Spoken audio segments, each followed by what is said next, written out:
Hello everyone, welcome to my channel. In today's video we will discuss about the literary devices. We will discuss different type of literary devices and we will discuss what are their uses, why these literary devices are used and what are the benefits of these literary devices. Okay, so let's start. Literary devices. Literary devices or the literary techniques are those techniques that a writer use to create a special and pointed effect in their writing on a deeper level. Often literary devices are used in writing for emphasis and clarity. Authors will also use literary devices to get reader to connect more strongly with either a story as a whole or specific character or themes. So basically, what are the literary devices? Literary devices are such techniques that the writer use. Why they use? Because they want to create a special effect in their writing on a deeper level, right?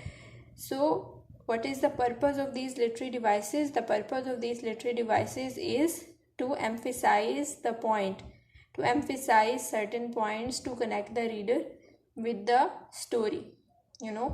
The basic function of the literary device is to connect the reader to the story and also to highlight specific characters or specific themes. Okay, so why it is important to know different literary devices and terms? Aside from helping you get grades on your literary analysis homework, there are several benefits to knowing the techniques authors commonly use. So basically, why these literary devices are important? First of all, they help you in doing our literary analysis. But there are several other benefits also of these literary devices. Let's see what are these benefits. Being able to identify when different literary techniques are being used help you understand the motivation behind the author's choice. For example, being able to identify symbol in a story can help you figure out why the author might have chosen to insert these focal points and what these might suggest in regard to her attitude towards certain characters, plot points and events. So basically, what is the benefits for us to learn these literary devices? What is the benefit behind learning these literary devices? Basically, the benefit is that we can understand what is the different symbol and what does this symbol show, what does this symbol explain, and why the author is using these points, right? And when we understand these literary devices, it will be easy for us to understand characters, plot and events. Identification of literary devices can make a written work's overall meaning or purpose clear to you. So literary devices are important to know because they make texts more interesting and more fun to read. So literary techniques are important because why they are important? Because they can help us understand the written work. Okay, and if we identify all the literary devices, then it will be very easy for us to understand a piece of work, understand the certain plot twist, understand the certain characters. So it will be very good and it will be very interesting for us to read. Okay, now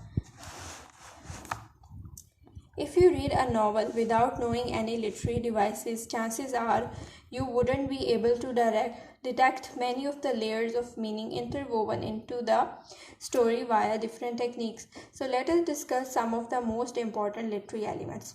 If you read a novel, okay, and you don't know any literary devices, so if you don't know any literary devices, it means you cannot understand what are the basic, what is a story, right? What are the different techniques, what are the different characters, what are the different layers of the story? So you can't understand the different layers of the story. So this is why this is very important for you to understand these literary devices. Let us discuss some of the most important literary elements.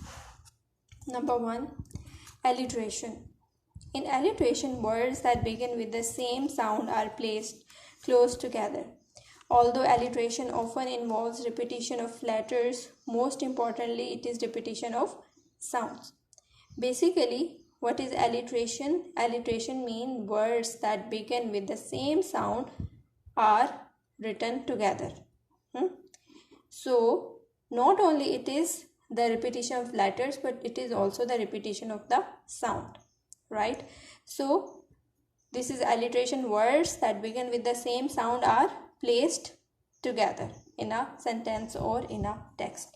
Let's see an example of alliteration. Philip's feet is an alliteration because the sounds are the same. Similarly, Peter Piper picked a pack of pickled peppers. Here, P sound is repeated at the beginning of all major words. You can see an example. Philip's feet. Philip's feet. You can see this is the example of alliteration. Why? Because the sounds are the same. Similarly, you have another example. Peter Piper picked a pack of pickled peppers. Here again you can see there are lots of P sounds. So there are these lots of P sounds. So you can understand that these P sounds shows that this is the example of alliteration. You will often come across words. Okay, alliteration in poetry, titles of books and poems. Not only in the writing text, but you can also find alliteration in the names of the title or in the name of the books, in the poetry. So you can get alliteration in most of the literary piece of writing. Okay, let's see an example. Jane Austen uses this device more oftenly in her books of poetry, her title of books, and in her poems. You know, Jane Austen, he's a very famous novelist. What he does that he does use this alliteration in most of his writing, in her title of the books, in her poems, right? For example, look at her title of the books, Pride and Prejudice. Here you can see Pride and Prejudice and Sense and Sensibility. Here you can see both are the example of what? Example of alliteration. Pride and Prejudice, words having same sound, pride, or same letters, and prejudice, sense and sensibility. So you can see that this is how alliteration is being used. Okay, now let's see another example of the literary devices. Allusion. Allusion is when an author makes an indirect reference to a figure, place, event, or idea originating from outside the text. Many allusions make reference to previous works of literature or art. What is allusion? Allusion is when an author is comparing something, he is referring something in the novel to something that is outside of the text. I am writing a novel, right? But I am comparing one thing that is here in the text to something that is outside of the text. This is called allusion. Many allusions make reference to previous works of literature or art. Now, many allusions are there which make reference to the previous works of literature or art. Let's see an example. Stop acting so smart. It is not like you are Einstein or something. Here you can see this is an example. Stop acting so smart. It's not like you are Einstein or something. This is allusion to the famous real-life theoretical physicist Albert Einstein. So here you can see that stop acting so smart. It is not like you are Einstein or something. A statement where we are saying to someone that you should not behave so smartly because you are not Einstein or something. So we are comparing that person to Einstein, who is a real life character, who is a real life person and who does not belong to the story, who is outside of the story. So that is allusion when you make reference, indirect reference to some other figure that is not related to the story, that is outside of the story, is called allusion, and this is an example of allusion. Hope this allusion is clear to you. Next, number 3, flashback. A flashback is an interruption in a narrative that depicts events that have already occurred, either before the present time or before the time at which the narration takes place. This device is often used to give the reader more background information and details about specific characters, events, plot, points, and so on. Okay, so basically, what is flashback? Often, when we are watching some series or when we are watching some movie or when we are reading some novel, we see that suddenly a character start thinking about something in the past, right? He start imagining something in the past, or suddenly they start showing us something in the past. So what is that? That is called flashback technique. Why we want to show this past? We want to show this past because this is somehow related to the story. We want to make our story more clear. That is why we are using this flashback technique. Why? In order to make that event more clear, right? Why we use this technique? We use this technique because we want to give more background information. We want to give more details about the specific characters, about the events, plot points, and so on. Why? Because this is a kind of, you can see, additional detail. I want to give an additional detail about something, so I will use this flashback technique, in which technique I will use some event that happened in the past, but somehow it is related to the story. Okay, most of the novel Wuthering Heights by Emily Bront is a flashback from the point of view of the housekeeper, Nellie Dean, as she engages in a conversation with visitor named Lockwood. In this story, Nellie narrates Catherine Earnshaw's and Heathcliff childhoods, the pair's budding romance, and their tragic demise.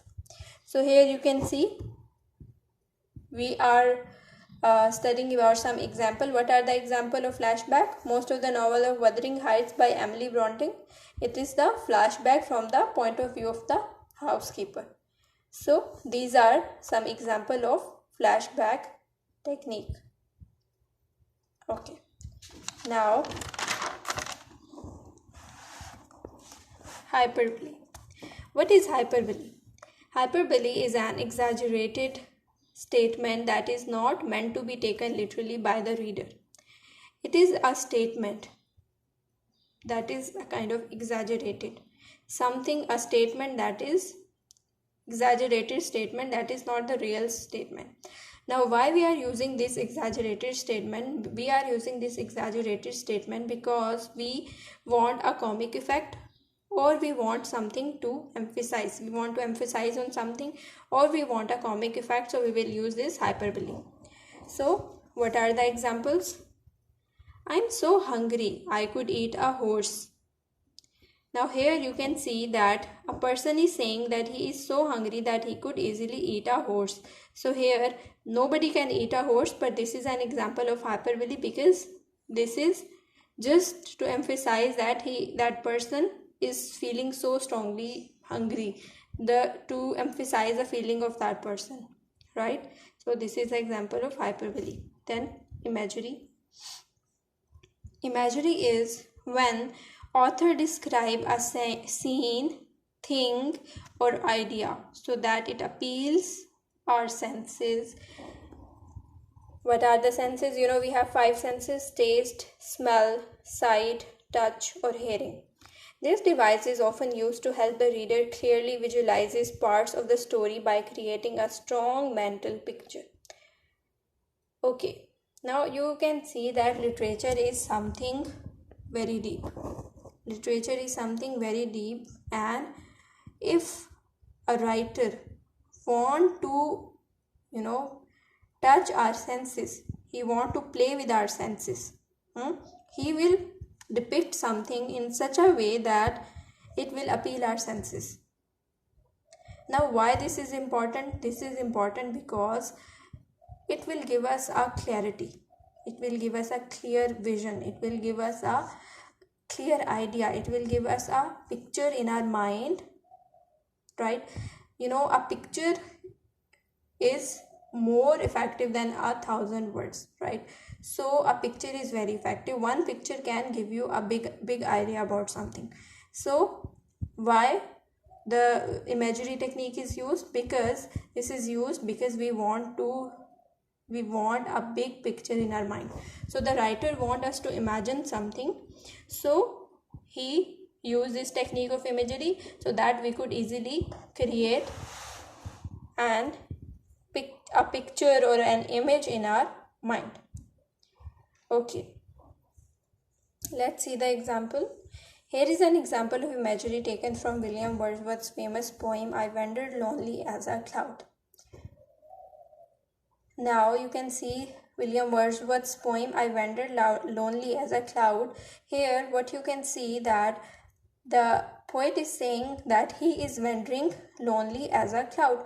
Now whenever you will read this statement, you will at once create a picture in your mind, right? You will at once create the writer that he is wandering lonely as a cloud. So you will imagine something and it will create a picture in your mind, which is very important.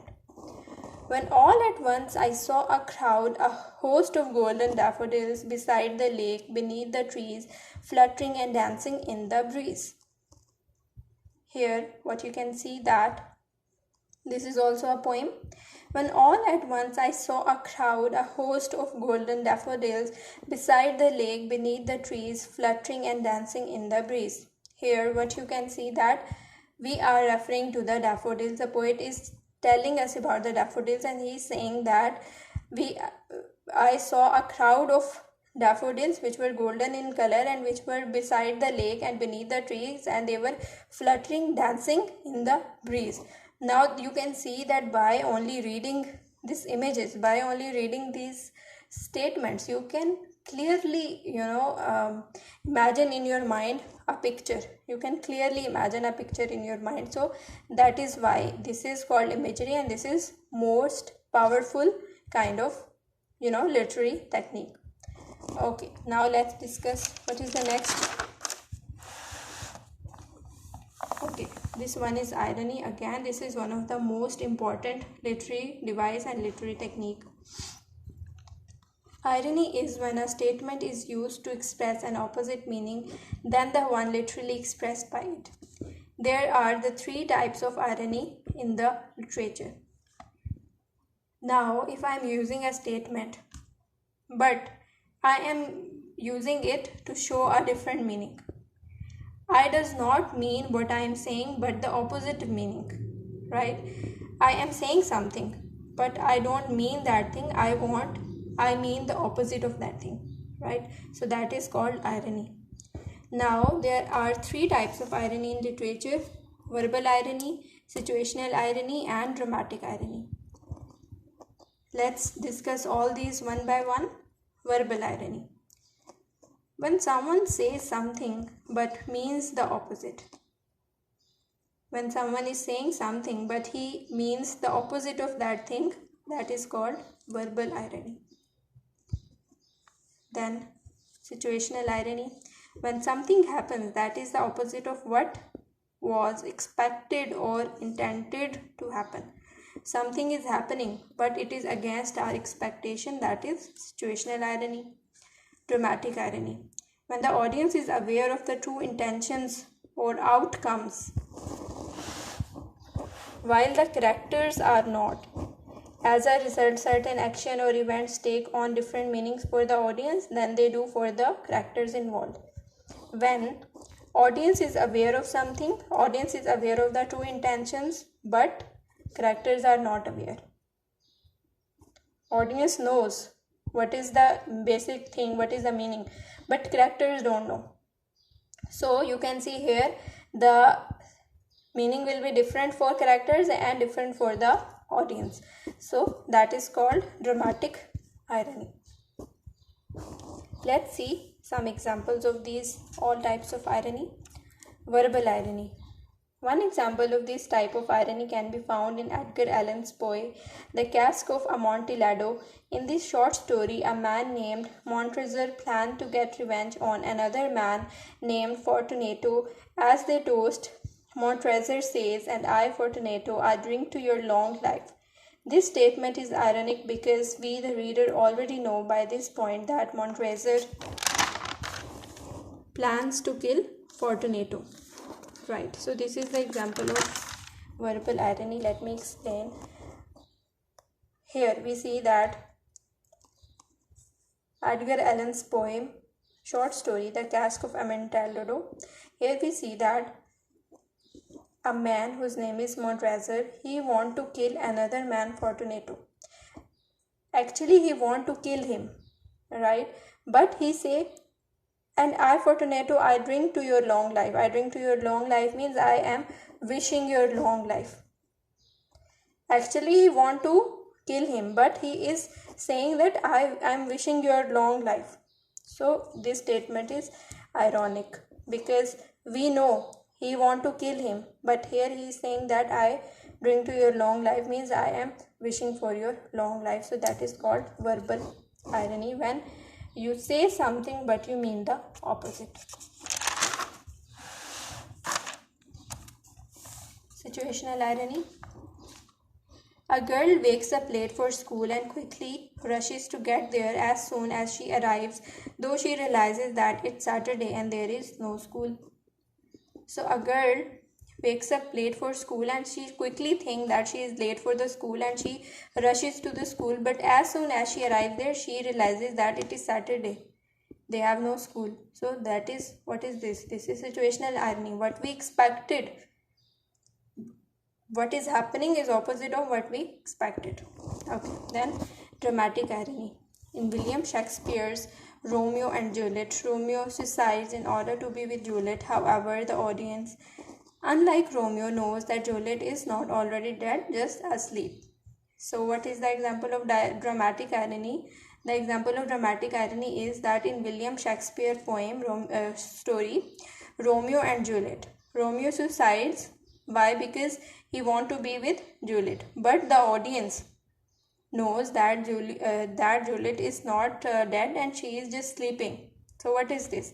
This is the example of dramatic irony. The character don't know, but the audience knows. So that is called dramatic irony. And one important thing, it is used mostly in dramas.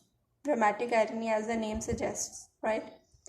Okay, so dear student, this was all literary techniques.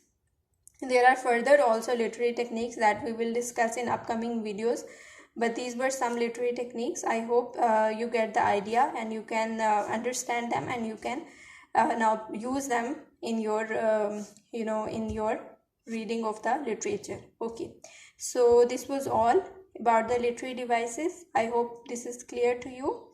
And if you like this video, please do subscribe to my channel, like and share also. Thank you.